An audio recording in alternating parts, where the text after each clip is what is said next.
that Stephen, Jessica, and Emily not only have been using, but also have been creating for all of the rest of us to use. And finally, we'll have questions from the room. Emily, could I ask you to introduce yourself? Yes, sure. So I'm Emily Bell. I'm a postdoctoral research fellow at the University of Leeds. I work on a project on the history of the Society of Authors from 1884 to 1914 at the moment. So in terms of periodicals research, it's a lot of research into how members of the society were writing for various periodicals and their relationships with publishers, as well as the society's own periodical, The Author. I'm also a Dickens scholar, and I edit the Charles Dickens Letters project with Leon Litvak, and I'm editor of the Curran Index to Victorian Periodicals with Lara Atkin. Thank you. Stephen, could I ask you? Hello, everyone. Stephen Basdeo, originally a medievalist or Victorian medievalist scholar, but also have made quite a few forays into the realm of penny dreadfuls and Victorian popular fiction as well. And together with Jessica Elizabeth Thomas, I've recently started creating an open access website containing all of the writings by George W.M. Reynolds, Dickens' rival. So yes, which has been very fun, if painstaking and laborious in the transcription. Thank you. And Jessica is also involved in that project. Jessica, do you want to tell us what you do?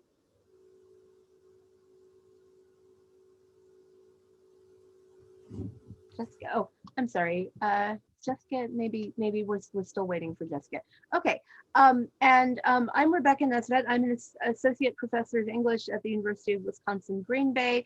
And I work on penny fiction also. So, you know, both of the resources that Stephen and Emily have mentioned are things I'm excited about and have used, and we're going to be talking more about those today. So I think we'll just start off with talking about challenges and obstacles. So what are some of the challenges that both of you, Stephen and Emily, have faced trying to do research during the last, it's a little more than a year, when the research libraries were closed?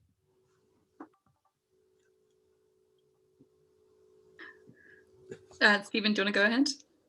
Yeah, well, I mean, obviously there's been kind of the usual issues one encounters in transcriptions, but one of the issues I have is that I downloaded all of Reynolds's editorials over a 5-year period. Now, although having access to the kind of British Library newspapers is wonderful, but the quality of the scans varies considerably, and I wanted to just, if possible, share my screen just to show you one of the issues I came across. So hopefully this isn't going to kick me out or anything, but basically lots of words missing from the side.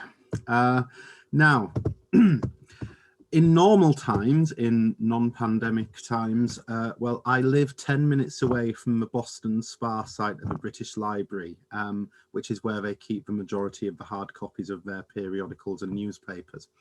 And when I'd done the kind of first batch of Reynolds' early writings in 2019, from those periodicals such as the Monthly Magazine, and the Weekly Dispatch, it was pretty easy for me just to pop up to the library and check some of these words which were missing. But doing this project is simply not possible at the minute. Now, I was kind of wondering, well, do I stop in view of this, or do I just when I am transcribing them, do I just put kind of square brackets and just illegible or some word like that, and still carry on with the project. And I've opted for that. So the kind of the content that's been transcribed and uploaded so far, kind of from a personal point of view, has been not up to the quality as previous ones. And I guess that's one of the main issues, that not having any access at all to hard copies of this material, even when it's just for the purposes of cross-checking. And I believe my wonderful colleague Jessica has joined us here, who is also called Rebecca on the screen. We were just talking, Jessica, welcome.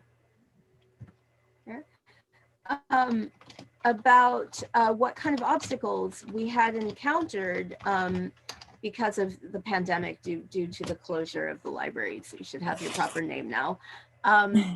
And you've of course been working on making Reynolds available digitally with Stephen, as he explained a few minutes ago. What kind of obstacles have you, or challenges have you encountered in your research, you know, as a result of not being able to access libraries for a little over a year? I think the main problem was having to sort of hit the ground running with using the internet a lot more and using online journals, because there was, well, it was quite a struggle to do that to begin with. Things weren't available that you wanted straight away. Ebooks weren't available to us because we were in Chester and they were perhaps not on in our e-library. So I think you just have to think of other ways of researching and think outside the box. I mean, I personally contacted, my research was into Zola and French literature. So I contacted the National Library in Paris and asked them for pictures and the like that I was requiring for my research and to assist with my dissertation. And because I was discussing the Ladies' Paradise and the department stores of the Second Empire Paris, I just contacted the Bon Marché itself and asked them to look through their archives, because I wasn't in a position to do anything like that. I think in some ways, although it was quite tricky in the beginning, when you start thinking, just take a step back and think outside the box a little bit, there's a lot more resources available to you online, and people are more willing to help you and to supply those resources to you as well. Interesting. So that kind of leads to really well to my next question, which is what kind of opportunities that wouldn't have arisen without this situation have we encountered? So what kind of solutions have you found to this? What opportunities presented themselves? Maybe Emily, could I ask you that? Yeah, so I was going to say similar things in terms of the challenges that Jessica and Stephen have raised, particularly in terms of the idea of what edition is available to us when it comes to periodicals, in that with the Curran index, because I'm involved in attribution research, sometimes there's a marked up copy of a periodical that identifies anonymous contributors, but it's not the one that's been digitized. So you think you have access to what you need, but there's materials there. And like Jessica, I found that the most valuable thing for me over the last year has been relationships with archivists and people that have these kinds of things. It's what I've been missing most in going to archives, is those little unlisted pamphlets or archivist compiled indices and little guides and things like that, that when you speak to the archivist, when you're physically there, they say, oh, I've been working on this, or I have this. So contacting people has been very fruitful, but again, a lot of these archivists have been furloughed, so not in work or not available. But for example, the Society of Authors physical office, as they still exist as an organization, they have the full run of their periodical from 1890 to the present, sitting on some shelves with minute books, membership lists, and all these kinds of things, as well as an index to the periodical. And again, indexes to newspapers and periodicals are not necessarily things that are digitized or not priorities for digitization. So solution has been emailing lots of people, making these connections, and even thinking about pursuing actual small scale digitization, which is cheaper than you might expect. It's something like 30p per page at the British Library for a digitisation project. For an actual private company, it's more like 22p per page to digitise things like periodicals. If you have someone who's willing to, like an organisation that's willing to let you send their materials to be digitised. So there's some quite fruitful possibilities for collaboration that I've been pursuing on that front. I think that's right as Really well. exciting, and that's a. Sorry. I think there's a delay with Jessica. Rebecca. Yeah, No, I'm sorry, there's a slight delay. If you know what you're looking for, you can kind of get it. But if you're not sure, then you lose out on that information that you want and that article that you're looking for, because you can only go for specific things. Yeah, I think it would matter, like, what sorts of relationships one is established with archivists and librarians before this all began would shape, how those continue afterwards as well. So we have, each of you has done work on databases that I'd invited you here because they seem to be resources that really will help people, not only to get work done during the pandemic, but to do things that they might not have considered looking into before. So maybe we could hear about each of those resources, the Charles Dickens Letters Project, the Curran Index, and the new Reynolds material online. So Emily, could I ask you to talk just about the first two, about Dickens Letters and the Curran Index? Yeah, absolutely. I'd also like, something I wanted to say is really useful, and I think is kind of the future direction for many of these databases and collections, is really niche specific database collections. And I'm going to put a couple of ones that I like in the chat, but I'd really love it if people could contribute the random websites that they like that offer these kinds of things. So one of them is called Archival Gossip, and it showcases archival material relating to gossip in US American literature, focusing on the actress Charlotte Cushman. And another one is a website dedicated to Andrew Lang's work, which includes index to his articles, lists of where various periodicals and things are. And I think I told somebody and they said, why would you do a website for Andrew Lang? But it's incredibly useful. It's very niche, but it's incredibly useful. So if anyone else has some of these niche, very useful links, please do share them in the chat. I'll share my screen to show the Dickens Letters Project and the Curran Index. So the Charles Dickens Letters Project, it's been going for a while, but the website is relatively new. So it was launched in 2018. And what it does is publish open access the text of letters written by Dickens that have come to light since the Pilgrim edition of Dickens's letters published by Oxford University Press finished in 2002. So they're all annotated. It's just the text rather than the images, because we're working with a lot of auction houses who don't necessarily want us to take the images. But you can search by themes and correspondence and have a look at the kind of things that are coming up in these letters. And this has been really interesting as a project in lockdown. So I joined it in December 2019 because there is so much that we did not know about. So within the last year, I found the text of about 100 new Dickens letters that were not previously known by looking at the back catalogues of places like Bonham's. And it's just really amazing how much stuff has not been catalogued in a kind of systematic way. So this one is not a great example because it's just an envelope. I could probably find a better example. But it also requires some very specific, it has very specific sort of research needs, because you're looking at things like the addresses of particular businesses. So for that, I found the Leicester Special Collections digitized postal directory is really useful. And I'll put a link in the chat to that. And that's a very niche thing to need, but if you need it, there's nothing more useful. So that's more or less what the Dickens Letters project does. And I think it is very interesting in these relationships with businesses, Dickens's ordering of wine, which have been checked against his bank account to see how much he actually paid to people, which is really interesting. And has been another thing for collaboration, because there's a PhD student at Queen's University Belfast who is working on Dickens's bank accounts. So when we have queries, we email him and say, was there a check on this particular day or in this month? And he says, well, yes, here is the details. And his name is Warren Weiss, and he's brilliant. So that's what the Charles Dickens Letters project does. The current index might be more familiar to people. Lara and I only took over from Gary Simons in January of this year, after all the amazing work that he's been doing on it for quite a long time. So we're still sort of getting to grips with it.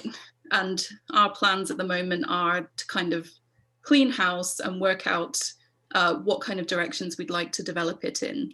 So if you're not aware of it, you can look up particular periodicals or particular writers to see what articles they might have written if they appear anonymously in periodicals. So you can look at a particular periodical, you can look at a particular writer. It doesn't provide the actual page images or PDFs or scans of the digitized periodical. It's an index. So again, it's one of these websites that has a sort of specialist purpose that I think is kind of the future direction for these kinds of periodicals. So these kinds of projects. So we are hoping to do something like social network visualizations. We also are hoping to make the most of collaboration and the work that we know people have already been doing into attribution for specific people to build on the index when we can't get into the archives. It's a lot of work for one person or two people, but we're all doing bits and pieces of this kind of thing quite often. I'm sure, Stephen, you might have come across things that Reynolds wrote that we didn't know that he wrote. So it's that kind of research that we will be interested in. And I'll stop sharing now. Thank you. Stephen, do you and Jessica want to tell us about Reynolds then? About your work with your data with Reynolds online? Yeah. Yeah, I will always talk about Reynolds. Thanks. Okay. I'll just share my screen again. So hopefully you can see. Now, it's a very, I should kind of preface this by saying that in the beginning, it was a labor of love, and I wasn't formally researching or writing about Reynolds. It was just my favorite go-to author to read in my spare time. But one of the things I noticed, because even though it was a kind of spare time reading, I did keep up with the scholarship, and one of the things I'd noticed is that, and I should say as well, no disrespect to any scholar here, but a lot of the scholarship does that they tend to focus on 3 or 4 of his novels. It tends to be The Mysteries of London, Wagner the Werewolf, and The Mysteries of the Court of London. And so I noticed that very few of these kind of scholarly works, they might mention Reynolds' early work in passing, or they might make the odd citation to one of his newspaper articles, but they didn't really engage with them. And I thought, well, there's probably several reasons for this. First of all, Reynolds isn't, unlike Dickens, we don't really have critical editions of Reynolds's writings. So I mean, I would guess that's one of the main reasons behind the kind of lack of engagement, particularly with his early stuff. And so I just thought, well, I enjoy reading them and downloading them from whichever website, but I might as well make them available because it's pretty easy to transcribe a PDF if you run it through the Sandwich PDF creator. So essentially, this kind of very basic WordPress website was born, but you see lots of the newspaper articles here, in Temperance in Women, and I must say a lot of the ones that I'm scrolling down now, particularly the kind of latest ones, this is all Jessica, but I mean, I won't talk over you too much, Jessica. I will pass on to you in a moment. But I mean, one of the things I've really liked about Jessica's transcription is that you know, you've been transcribing a lot of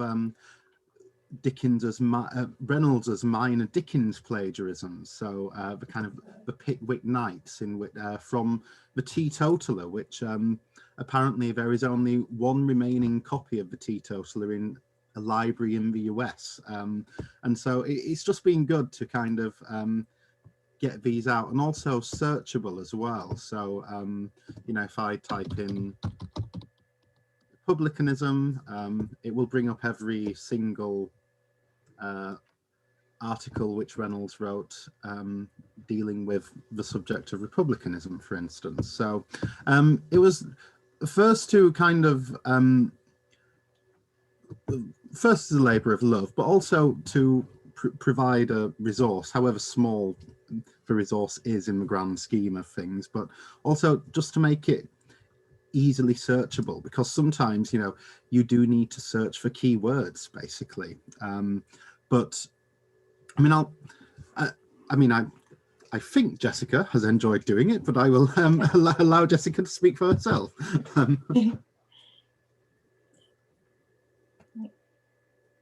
Yeah, I really have actually. It's been so much fun. I mean, when I signed up to do this, to be perfectly honest, I'd heard of Reynolds, but I'd never actually read anything of his. I knew when he was writing roughly, but you know, I didn't know the style of writing he was creating or anything about him. And I think that's been quite true, because I've been chatting to some of my fellow students in Chester who they don't seem to have even heard of him as either, really. And from the actual transcriptions, not only has it been really enjoyable and quite good fun, because they are very fun reading, it's also been enlightening as well to see how similar an author he is to Dickens, and yet Dickens had so much fame and longevity, and yet now we hardly hear of Reynolds. There's very little, as Stephen said, there's very little critical work about him that's been carried out on these texts. And who's heard of some of the more unknown texts? We don't really study them. So that's been really, really insightful. And it's nice to be able to put it out there to let other people enjoy it too. When the Teetotaler, there's only that one copy in a US library. And yet now we've got the database set up so that more people can enjoy it, and it's got more prestige almost. I just want to kind of add to Jessica as well, but you've made great strides in rediscovering Reynolds' wife and her writings as well. I don't know if you want to say anything about that. I mean, even a big Reynolds fan like me didn't think she ever did that much, but yeah. And the more you delve into it, the more you find that she was actually not necessarily a co-author with him, but she had a lot of work in her own name. There's a lot of poetry in the Teetotaler. And of course, we've brought that to the forefront, which I think is quite interesting, given that she was a woman writing in that period. She had her own voice, and she was published, quite obviously published as well. She didn't write in any pseudonyms. She did refer to herself as Mrs. Reynolds, but she was always of her own person. That's wonderful. That's just incredibly exciting that we'll discover that. You just kind of raised this issue of access, that there's this one copy of the Teetotaler in a library in the United States, and that therefore the best way to access this material is your database. And I note that both your database, Reynolds Weekly Newspaper, and the Curran Index and the Charles Dickens Letters Project are open access, so they're not paywalled. There's something about the open access movement that's absolutely been politicized in a good way, like this is information becoming free. And it reminds me of things that were happening in the Victorian era, or a little before that in the Age of Reform, of that access to knowledge was an enormous issue of socio-political justice, that we have the heroes to people like Reynolds were the publishers who were locked up during in protest of taxes on knowledge during the wars over knowledge. In particular, there was a lot of anxiety about who had access to the news and what they were going to do with access to the news if they wanted reform. So I wanted to ask all three of you whether, the experience that we're having with access to knowledge during the pandemic and with open access resources to do our research is actually creating parallels between our situation and theirs, and the Victorians anyway. Yeah. I think it's a really good question, and there's quite a lot of different avenues to pick up on, but the thing that immediately I think of is the kind of smaller websites, or a website like the Reynolds archive that's being discussed, that pulls from a lot of different sources, that is paralleling a kind of scissors and paste journalism kind of thing. It's a curated selection of the news or items in a way that regional newspapers and newspapers internationally did in the 19th century. And again, I think speaks to the value of, copyright issues aside, of pulling all these things together. And copyright issues are a big issue for these kinds of archives and databases as well. I'm sure they are. I mean, yeah. I guess, in some ways, not only the Reynolds website, but also kind of for ones that Emily works in as well. But in an odd way, I guess we're the successors of those kind of radicals who just decided to make their own press. They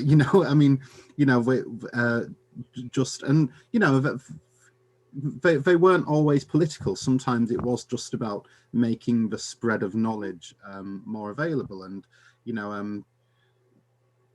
that's kind of the same self-imposed mission. I think whenever academics get together and decide to make an open access website, I think that's there's some of that in their aims, to be honest.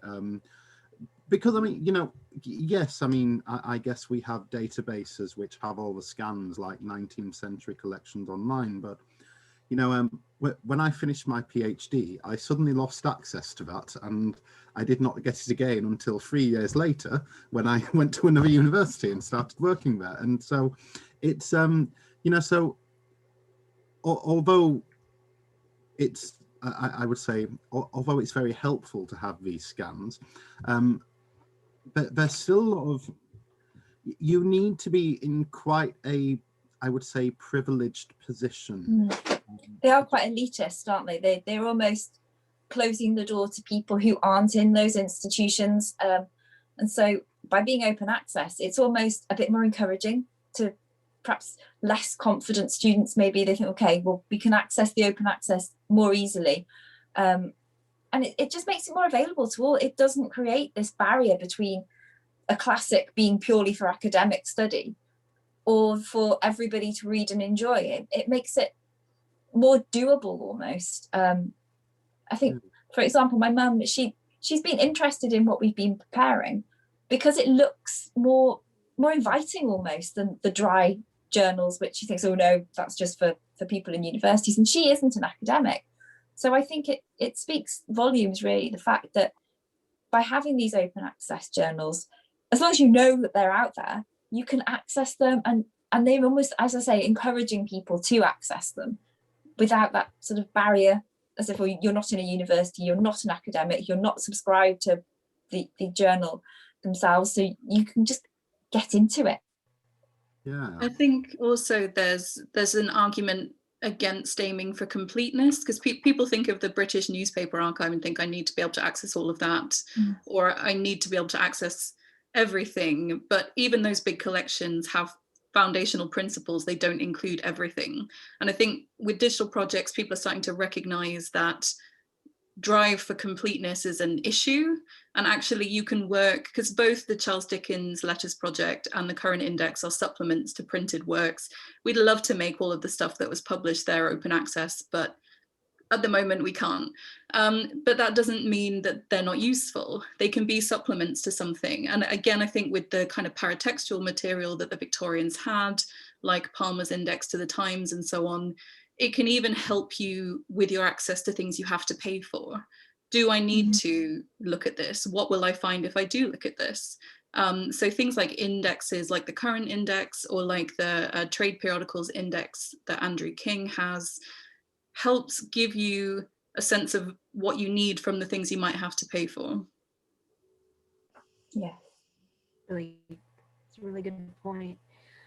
I mean, I think we've kind of started talking about searching versus browsing, because like Jessica, you said that you know, through putting together Reynolds' weekly newspaper, you discovered the impact of, is it Susanna Reynolds, her first name, Yeah. Reynolds' wife? Yeah. Or okay, Yes, Susanna Reynolds, or Mrs. Reynolds, Susanna, that you know, that there's something serendipitous about that. And I was just looking at the particular Dickens letters that Emily was showing us on the screen, and they, am I right that some of those were from the Countess of Lovelace, Ada, right?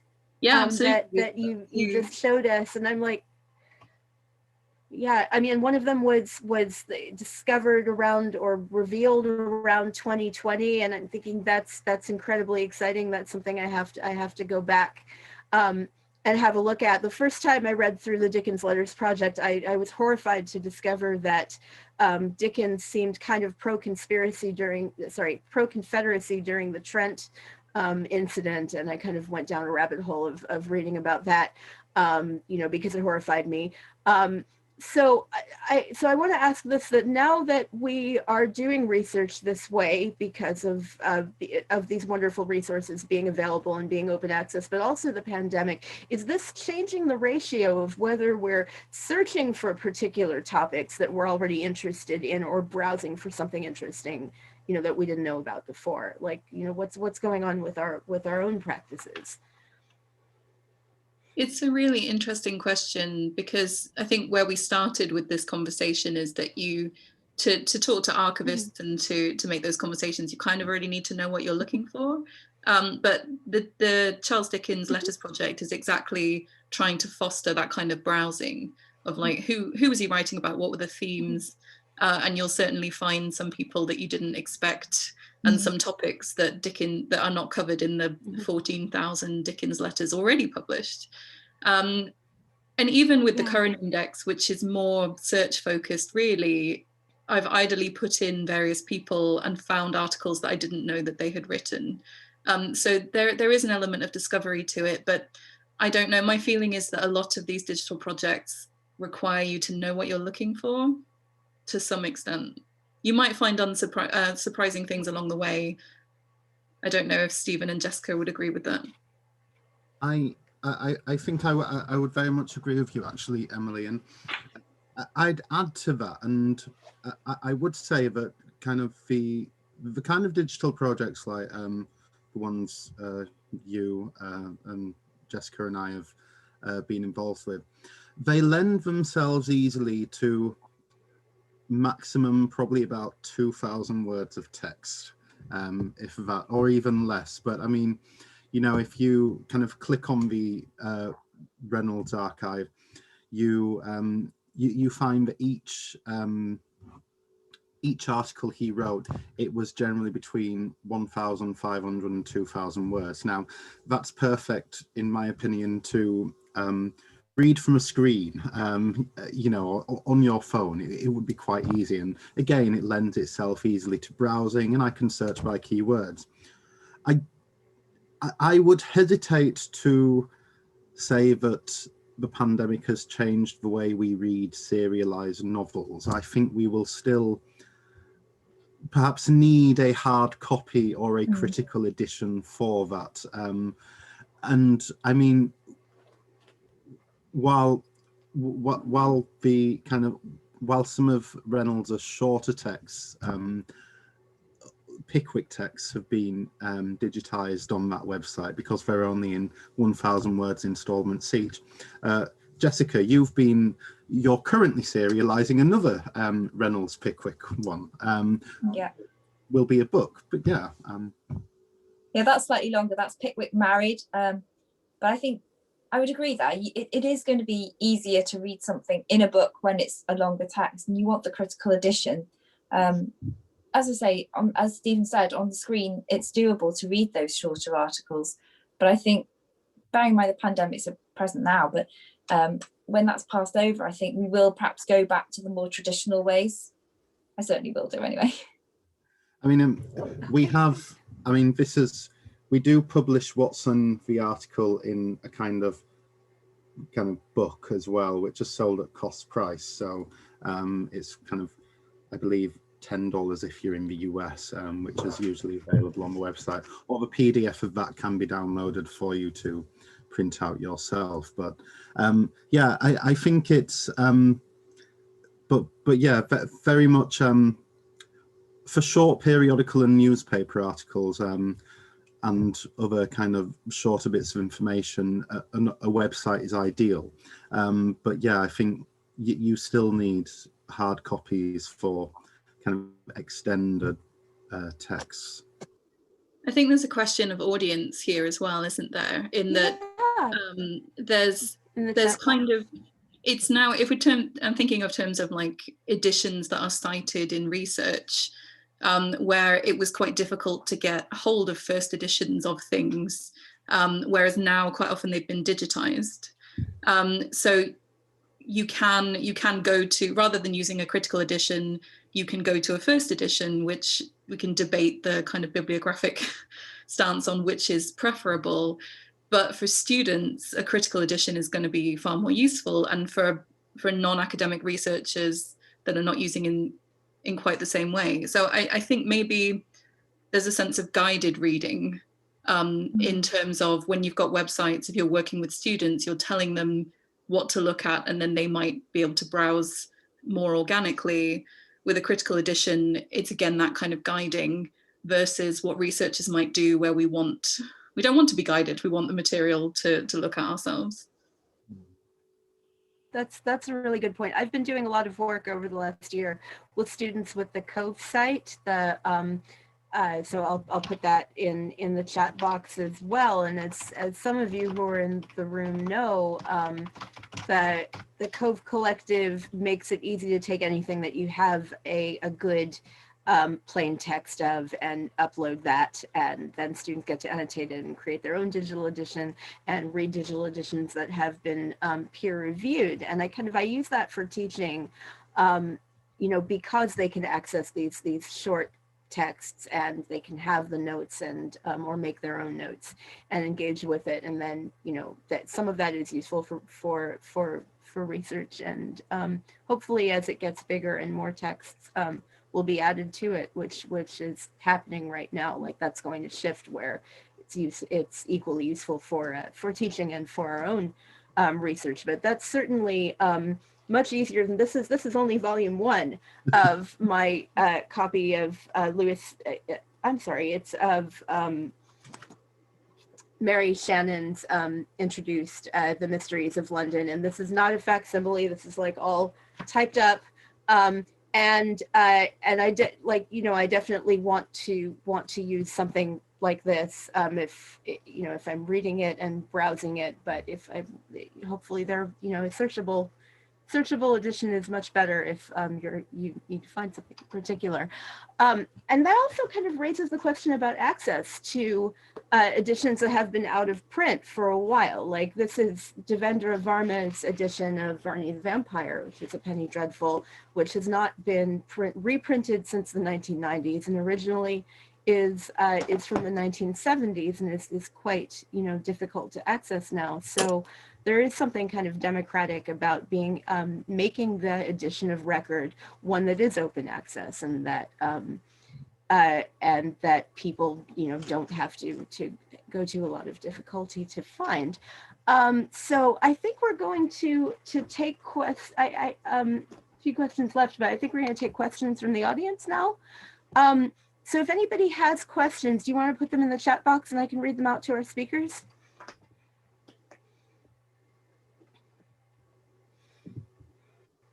Anybody? Questions from the audience? I was going to add to that the kind of the great thing about Cove and projects like Nines is this collation and a kind of a place to home these things. And I'm going to put a link to something which is a digital history directory. I think we need more directories of tools and projects and editions and things like this, because a big problem is discoverability, isn't it? And the Cove Collective is that's good true. for that. Please do. Yeah. Tempopedia. Thank you.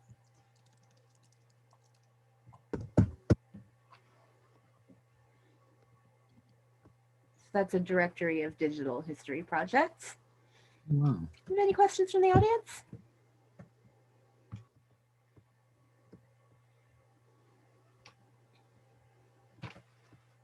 Maybe while we're waiting for them to come in, I do have one more question, which is about what our relationship with the hard copies that we use in our research has been during the pandemic, and if that has changed. Like, do we use hard copies differently? Do we collect them differently because we've been at home with our libraries? Does anyone have an experience of that?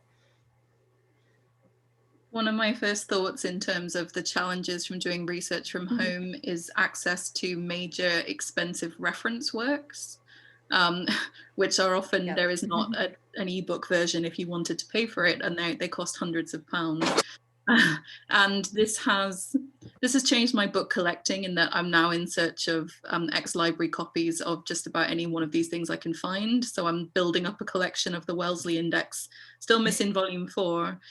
And I think it's changed the way that I'm relating to books, because I moved from one university to another. For a while, all my books were locked up in my office at one university. They've never made it to the next one yet, but they're in piles in my office.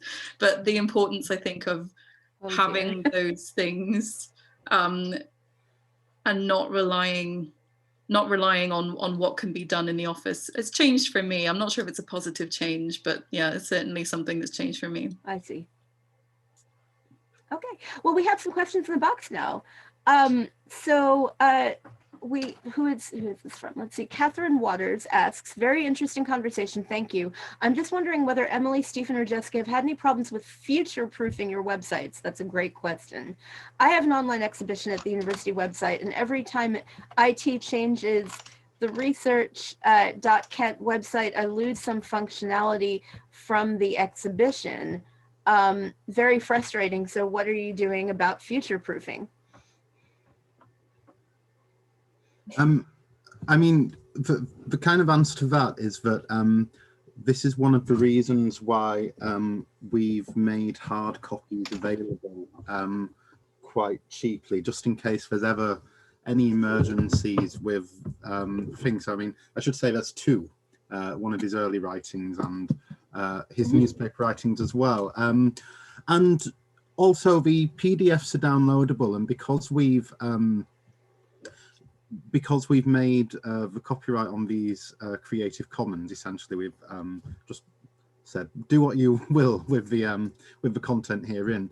There is a little note on the website that when or if you decide to download any of these things, do please store it on your own university's library website. You know, it would be an honor really to see that. But yeah, so obviously absolutely no obligation to buy the hard copies, and the hard copies were really just for me to fill in a hole on my collection, really, you know, on my bookshelf.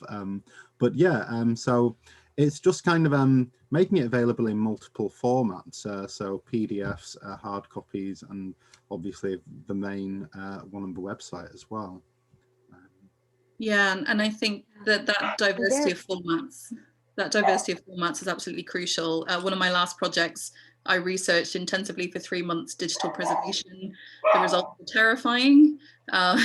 Digital preservation, we're still finding our feet, and there's you know, if you put something on a USB stick and leave it in a drawer, eventually UV rays will destroy it. There is just I spoke to somebody who said the best way to preserve things is still the clay tablet.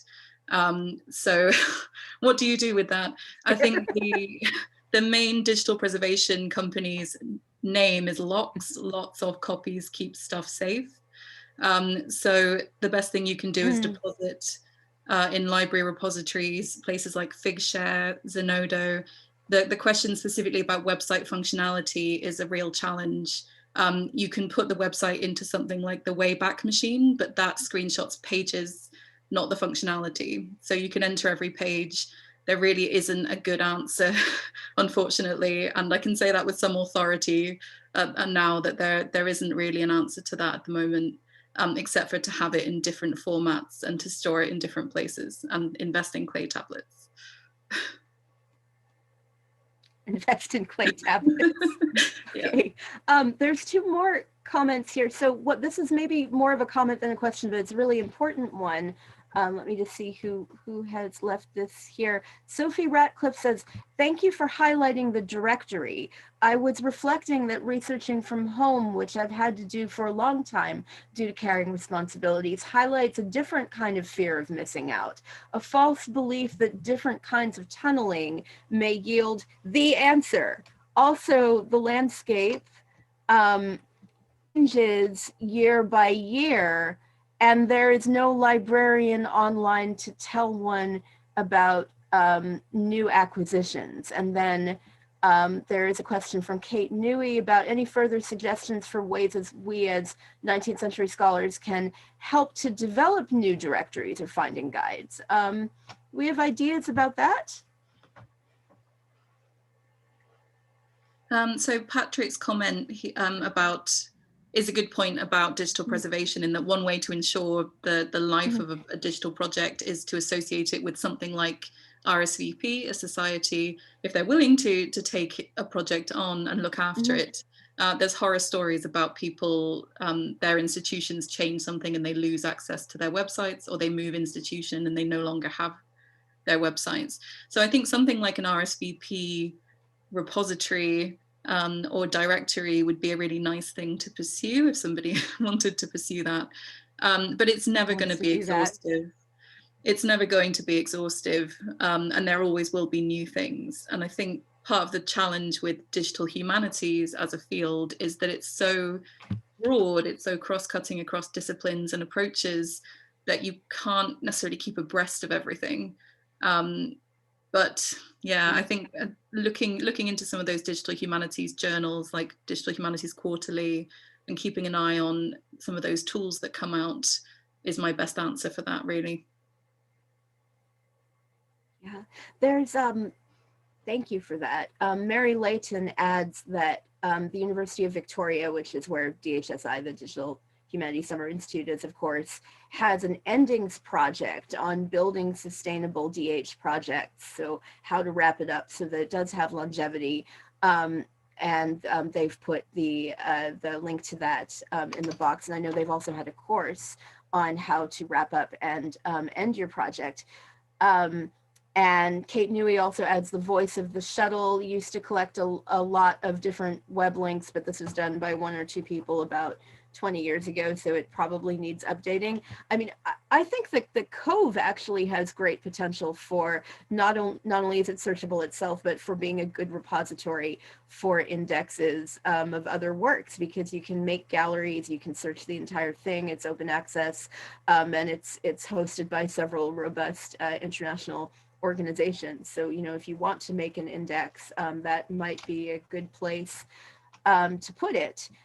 We've got two more questions, but we're also running out of time. So I'll just say that it's been lovely to have everyone here. If you would like to stay beyond the hour, I'm not saying what hour it is because of all the time zones that are here right now, you're welcome to, and I'll keep taking questions. But if you need to go at the hour, that's okay too. That includes our speakers, and you know, it's been lovely to have you all here. So April Denny says that so April Denny says, I'm doing research on Wilde and trying to find contemporary responses to the trials in newspaper and periodical articles. I teach at a small university where we don't have access to much of anything, not even the MLA bibliography. what open access newspaper or periodical sources can help me? That is a really good question.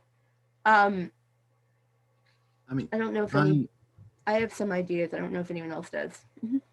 Yeah, I mean, I don't know how much help this would be specifically to April, but Some Kind Soul at is it the Harvey Trust or Hafey Trust, has wonderfully digitized all the early Republican and socialist magazines, which you can access, and newspapers, which can be accessed there free of charge. So, but I guess sometimes you, again, like just to go back to a point raised earlier, you have to know what you're looking for, because often these newspapers and magazines, they're obviously bound as a book in a bound volume, but they are uploaded as though they were a book, essentially, you know, of all that metadata. So it wouldn't be immediately apparent unless you knew specifically that this was actually a periodical instead of a novel or something. So would it be searchable by date, for instance? So if you have a rough date, right, of the time of the trials, that there'd still be a lot to search through.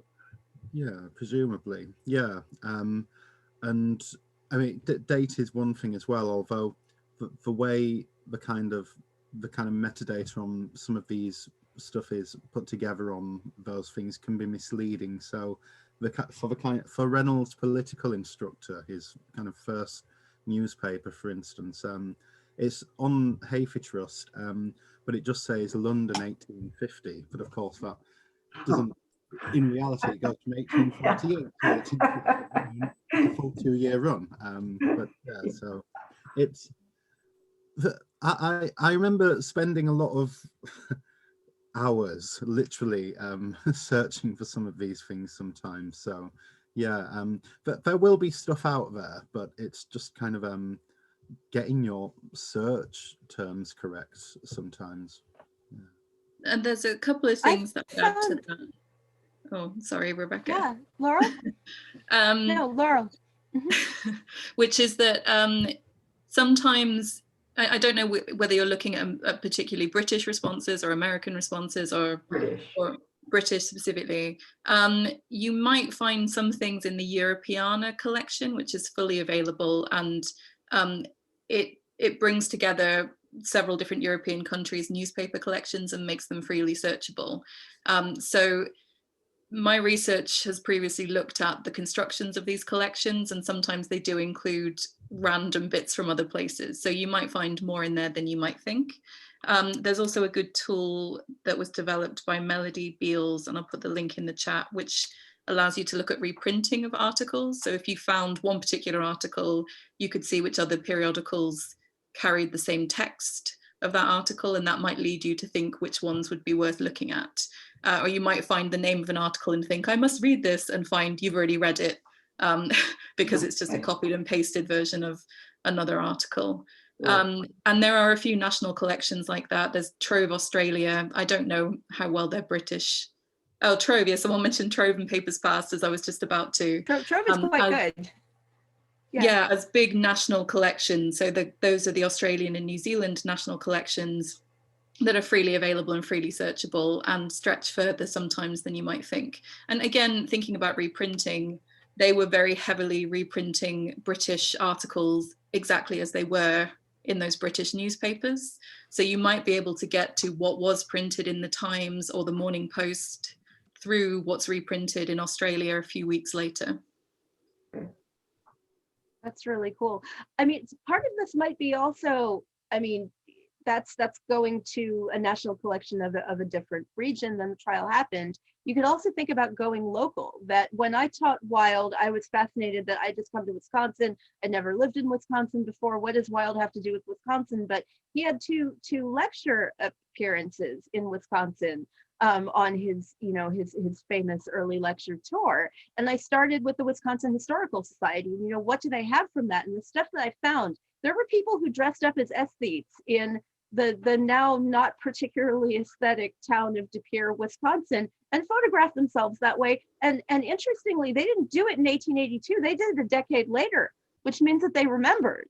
And I think, you know, if I hadn't like arrived with no knowledge of the library resources and tried to immediately figure out, you know, what kind of connections must this writer have locally, I wouldn't have found that. So, I mean, a good question for your students, April, might be, you know, what did their local newspaper that is going to be archived at the public library, you know, probably say about the Wilde trial. I also see Kari Newman has added Chronicling America database of local US newspapers from the US Library of Congress. It's a great resource, and oddly, Ancestry Library Edition has lots of newspapers because people are looking for their ancestors in them. And that's something that a lot of public libraries subscribe to and let people log into from home. So let's see what else is in the chat box. And Patrick Leary adds that he would like to do one last major update of victorianresearch.org. If anybody wants to pitch in or send links to resources, please drop them a note at pleary@gmail.com. So I think we may have got through most of what was in the questions box. Rebecca, there's a question there from Claire Clark. Oh, there's a question from Claire Clark on funding success. If anybody has had funding success from the ERC, or likewise for any one of the digitization projects. Oh, okay. That's a good question. Has anyone got funding from the ERC for any of your digitization projects? For us, it's a big no. And Targan said no. If anyone would like to get their checkbook out and give us a few checks. But no, I mean, kind of on a serious note, I don't personally think that our kind of our Reynolds website needs to take limited funds from kind of other projects. I mean, you know, it is not hard work, and so, you know, I can spend maybe an hour and a half maximum transcribing, you know, maybe 2 of his articles a week, and it's, you know, and I feel that because it is something that Jessica and I are doing in our leisure, the moment I think we made it quite official is the moment where kind of deadlines get imposed, etc. You know, but yeah. I think you'd lose the sort of the reason for us doing it behind the project then. As Stephen said, I don't think it would justify funding, which would be taken from another source, well, another location, which is perhaps more in need of it than our project is. We aren't adding hugely critical comments to the articles, so it is just what you see is what you get almost, and it's us just transcribing what we've seen.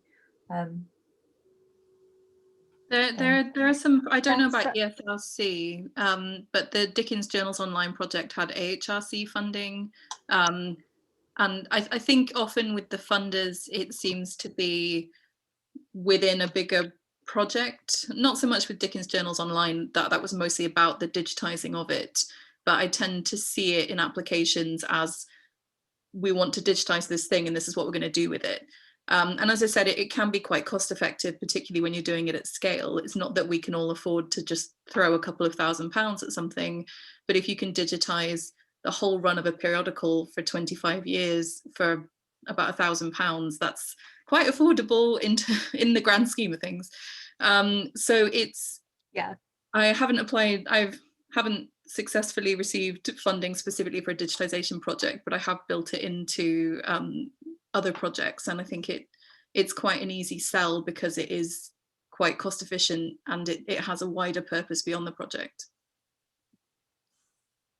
Yeah, I received funding from in the form of a travel grant from the Lilly Library in Indiana, which has a copy of a Penny Dreadful that I was editing for the Cove site. That's very rare, and when I applied, I told them that it was for a digital edition, and I see that as like great news that yes, this is the kind of project that now can be funded by research libraries that are used to funding books and and print editions.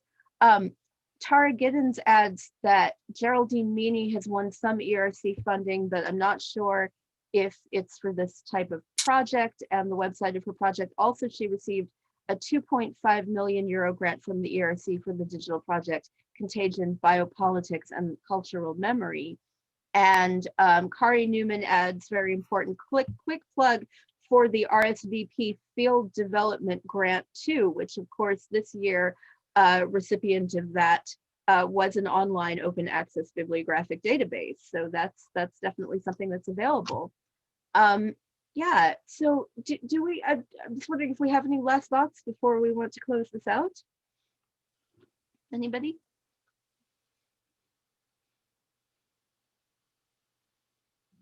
Well, okay, check out the Charles Dickens Letters Project, the Curran Index, and Reynolds' weekly newspaper online. And thank you, everyone. Thank you, all of our speakers, Stephen, Emily, and Jessica, for coming here and talking about your work, and all of our audience for being here today. And check out our next event also, which is the link to sign up is in the chat box right now. Amazing questions, everybody. Have a wonderful evening or afternoon, depending where you are.